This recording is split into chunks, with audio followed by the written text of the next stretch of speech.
after service, if any? Well,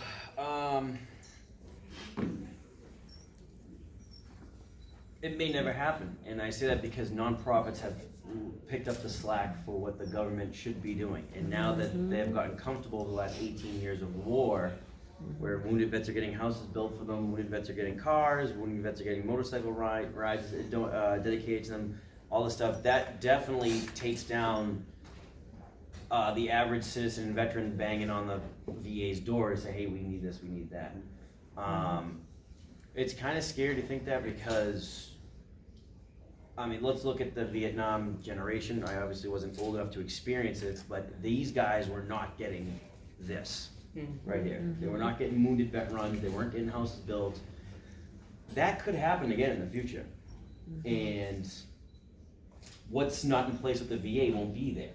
So it's kind of scary to think that, you know,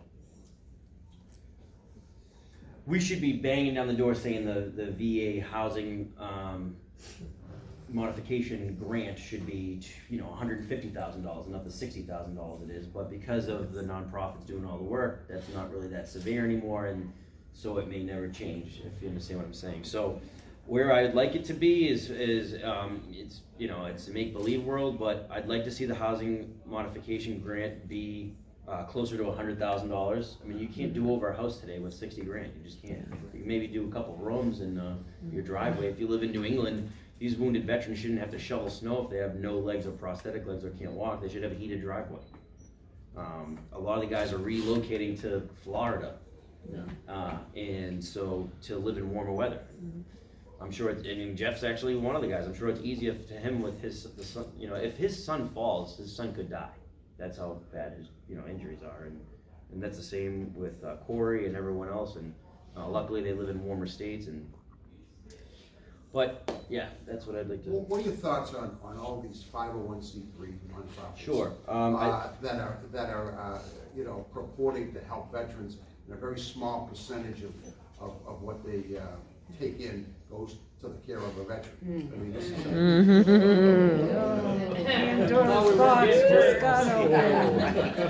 have enough time? We're what we call a freak of nature for a nonprofit. As you know, none of my volunteers nor myself collect salaries, and we donate most of all the money to the actual cause, which is the wounded veterans. We do have administrative fees, and it costs money to put on events.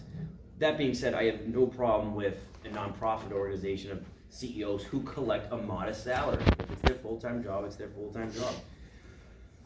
But let's get real. I mean, tragedy raises money. It pays good.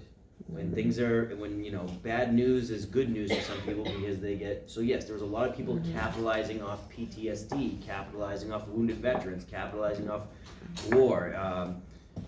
Some of these CEOs are making six-figure salaries. Yeah, that's I'll never forget, in 9 years, we have helped, gotta be about 70 different wounded veterans nationwide with all the wounded vet rides. And I could put all of them in a room, all 70 of them in a room, and they could tell me that the only thing they got from a specific wounded veteran organization was gym shorts and a backpack. Okay? Gym shorts and a backpack. And for that organization to be constantly on television and to be constantly having concerts and to run $1 million lavish parties and you name it, gym shorts and a backpack for a kid who can't walk, you know, and you know, where's his brand new car? Why aren't you modifying his house? Why aren't you paying off his debt? Why aren't you helping his wife get a second car so that they don't have to share the same car? You know, this is stuff where my ride has filled in the blanks for other people. Now, Andy Biggio makes $0 a year at the Wounded Vet Run, and I'm doing more than the guy that's at the penthouse in Manhattan.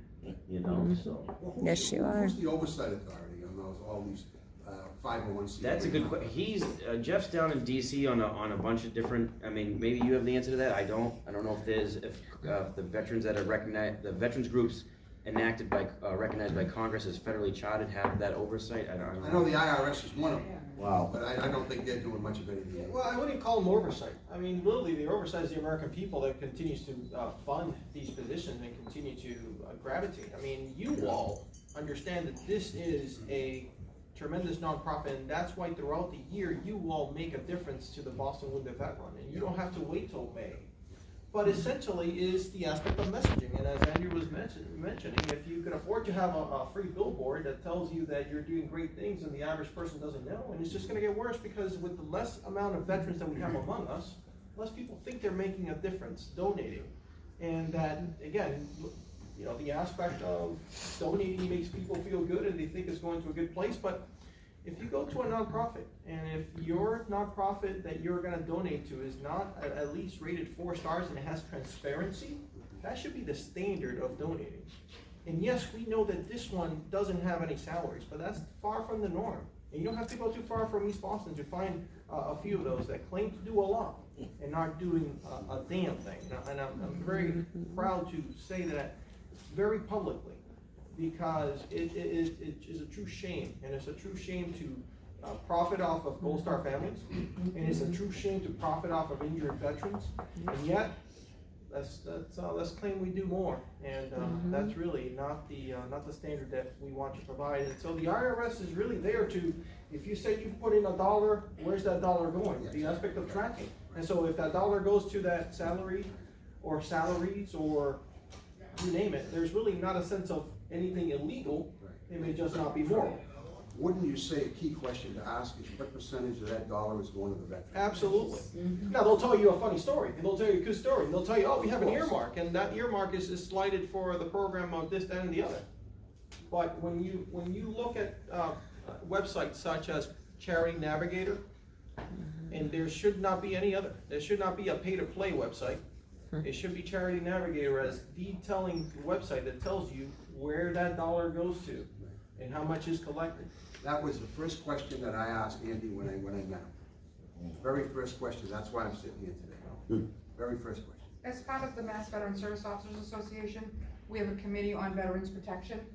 So if there's a nonprofit you have a question on, reach out to your local veteran service officer and we'll put it to our committee and they will check it out and they will get you an answer. So you can check it out fairly quickly. Yes. Let me just say something. I tell people, and nobody knows how this whole thing, what happened in the beginning. If you have money to put ads on TV, if you have money to put up billboards, if you have money to do all that, you don't need my money. I can tell you right now, most of the organizations that have done stuff for my family, you don't hear about. They're giving their money to where it's supposed to be going, okay?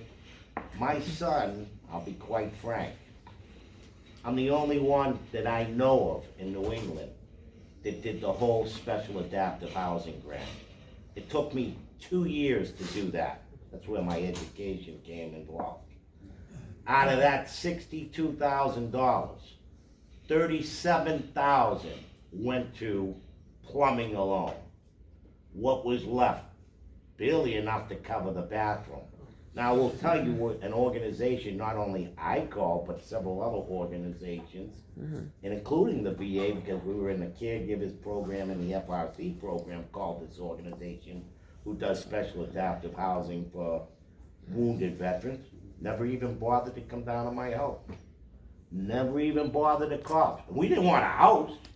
We just wanted the bathroom done for the poor kid. Okay, so this is where Andy came in, and we did a lot of other things with this run for my son, and the money that was left over, we gave to those organizations that gave to my family. That's what we did. People don't even know who those organizations are, because they're not out there putting their names in TV. They're not putting up billboards. They're out there with the troops. They're in the hospitals with these guys. And that's what I tell people. If you want to give, and people got money for ads on TV and billboards, they don't need my money or your money. Good point.